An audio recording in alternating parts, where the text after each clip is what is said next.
मैं अच्छा तो तुम अच्छे बनो। हालेलुया।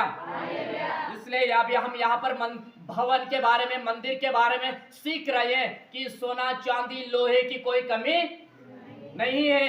कमी नहीं है तो हमको क्या हो जाना, काम में लग जाना है, भवन को बनाने में लग जाना है। ये भवन बन गया तो समझ लेना परमेश्वर हमारे साथ रहेगा और हम अनंत घर में प्रवेश करेंगे। और यदि ये भवन नहीं सुधरा, बोलना चलना नहीं सुधरा, तो समझ लेना नरक झील, आग की झील मनुष्य के लिए तैयार है। वो शैतान के लिए बनाई गए, लेकिन जो मनुष्य इसको बिगाड़ेगा वो नरक झील में जाता है। Hallelujah, hallelujah. इसलिए ध्यान रखे, जो कोई मनुष्य इस मंदिर को बनाएगा उसके संग कौन रहेगा, परमेश्वर रहेगा। कहां पर भी अपन रहेंगे, लेकिन परमेश्वर हमारे हर काम को सफल करेगा, हर कामों के ऊपर परमेश्वर आशीषित देगा। Hallelujah, hallelujah. इसलिए ध्यान रखिए, यहाँ पर लिखा इस प्रकार की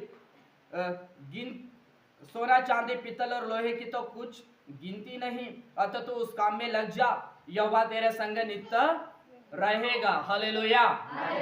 ध्यान से सुने, परमेश्वर जो कोई मनुष्य इसको बनाने में लग जाएगा, इसको अच्छा बनाने में जो मनुष्य लग जाएगा, उसको शांति भी मिलेगी, छुटकारा भी मिलेगा, सफलता भी मिलेगी, आशीष भी मिलेगी, अधिकार भी मिलेगा।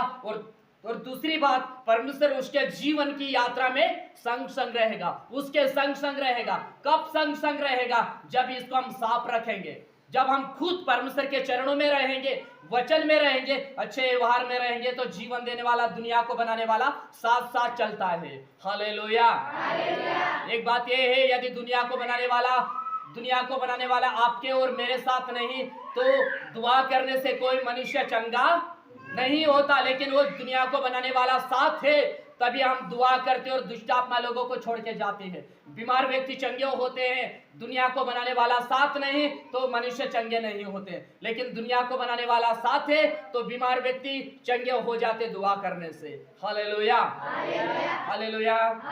इसलिए ध्यान रखें, परमेश्वर यहाँ पर कहता है सोना चांदी लोहे की कोई कमी नहीं, मंदिर को बनाने में लग जा, भवन बनाने में लग जा, तो यहोवा परमेश्वर तेरे संग नित्य रहेगा। हालेलुया। आज मनुष्य घर बना रहे हैं, लेकिन इस परमेश्वर के घर को कोई बना नहीं रहे। घर बना रहे, बिल्डिंग बना रहे, सब कुछ बना रहे हैं, सबको तैयार कर रहे हैं मनुष्य, लेकिन आज ये मंदिर बिगड़ा हुआ है, आज ये भवन टूटा पड़ा हुआ है। हालेलुया। ये मंदिर कैसा बनेगा? वचन सुनने के द्वारा, वचन को मानने के द्वारा, आराधना करने के द्वारा, संगति करने के द्वारा, उसके राहों के ऊपर चलने के द्वारा ये मंदिर बनता है। हालेलुया।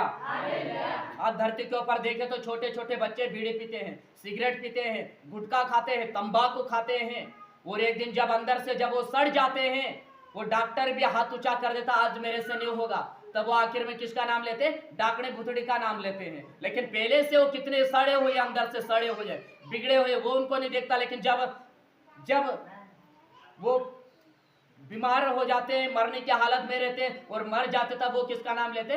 डाकणे भुतड़ी का। लेकिन पहले से उनका ये जीवन कितना बिगड़ा हुआ वो उनको नहीं दिखता है। बाहर से अच्छे, लेकिन अंदर से मनुष्य खराब होते जाते हैं। लेकिन ध्यान रखें, जो कोई मनुष्य वचन सुनेगा उसका मंदिर तैयार होगा। वो मंदिर को बना रहा है, भवन को बना रहा है। जो वचन सुनेगा, वचन के ऊपर चलेगा, परमेश्वर से दुआ करेगा, बाइबल पढ़ेगा, वो मनुष्य अपने खुद को तैयार कर रहा है। और जो कोई खुद को तैयार कर रहा है, खुद को बनाएगा, उसके संग परमेश्वर रहने को तैयार रहेगा। Hallelujah, hallelujah. ध्यान रखिए, अपन इस दुनिया में रहते हैं, दुनिया अपन को अच्छी लगते हैं, लोग अपन को अच्छे लगते हैं, संसार की चीजें अपन को अच्छी लगती है। लेकिन बाइबल ये बताती है वो अपने घर आए, लेकिन अपने ने उसे ग्रहण नहीं किया। ज्योति जगत में आए, लेकिन अंधकार ने उसे ग्रहण नहीं किया। हालेलुया। आपको जीवन देने वाला, आपके अंदर सांस डालने वाला, मेरे अंदर सांस डालने वाला इस दुनिया में आया, लेकिन अपनों ने, आप और मैंने उसे ग्रहण नहीं किया। लेकिन ये वो समय है जो परमेश्वर को ग्रहण करने का, ये वो समय है जो खुद को बनाने का। हालेलुया। मरने की हालत में रहेंगे और फिर परमेश्वर से दुआ करेंगे, वो समय नहीं रहेगा। ये समय है परमेश्वर से दुआ करने का, ये समय है पूरी रीति से परमेश्वर के राहों के ऊपर चलने का, क्योंकि मनुष्य कभी भी दुनिया को छोड़ के नहीं पड़ सकता है। Hallelujah, hallelujah. इसलिए हम एक और वचन पढ़ेंगे आगे, अपने बीच में भैया है दूसरा, अभी पहला इतिहास पढ़ा और अभी हम दूसरा इतिहास और 7 का 14। हालेलुया।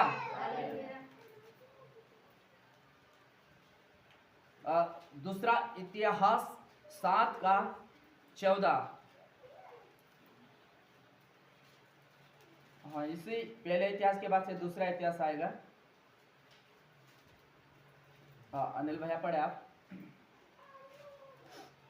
7:14 थोड़ा थोड़ा पढ़ें। अब यदि मेरी प्रजा के लोग जो मेरे कहलाते हैं दीन होकर प्रार्थना करें और मेरे दर्शन के खोजी होकर अपनी बुरी चाल से फिरे तो मैं स्वर्ग में से सुनकर उनका पाप क्षमा करूँगा। बस हालेलुया। परमेश्वर ये कहता है, यदि मेरे बेटा बेटी यदि वो दीन होकर मन होकर मेरे से दुआ करें तो मैं स्वर्ग में से सुनकर उनके गुनाह गलतियों को क्या करूंगा? क्षमा करूंगा, उनके पापों को मैं माफ करूंगा। जब हम दीन होकर मन होकर वापस परमेश्वर के चरणों में आ जाते हैं, स्वर्ग का परमेश्वर हमारे गुनाहों को माफ कर देता है और वो हमें क्या करता है? फिर से गले से लगाता है। हालेलुया। यहाँ पर नीचे लिखा कि इस प्रकार से लिखा, यदि दीन होकर प्रार्थना करे और मेरे दर्शन के खोजी होकर अपने बुरी चाल से फिरे। कौन सी चाल से फिरे? बुरी चाल से, बुरे कामों को छोड़कर मेरा भला काम करेगा, वो इंसान का मंदिर तैयार होगा, उसका जीवन तैयार होगा। परमेश्वर को अंदर रखने के लिए वो मनुष्य क्या है? खुद को अच्छा बनाते जाएंगे। हालेलुया। 15 पद में लिखा, अब से जो प्रार्थना इस स्थान में की जाएगी उस पर मेरी आंखें खुली और कान लगे रहेंगे। यहाँ पर लिखा कि अब से इस स्थान में, कौन से स्थान में? इस स्थान में, यानी अब से इस मंदिर के अंदर जब प्रार्थना शुरू हो जाएगी, दुआ शुरू हो जाएगी, इस मंदिर से जब प्रार्थना शुरू होगी, आराधना शुरू होगी तो यहाँ पर लिखा कि परमेश्वर कहता है कि मेरा कान उनकी प्रार्थना को सुनेगा, उनकी आराधना को सुनेगा और मेरी आंखें उनको देखेगी। हालेलुया। यहाँ पर लिखा कि अब से जो प्रार्थना इस स्थान में की जाएगी उस पर मेरी आंखें खुली है। हालेलुया।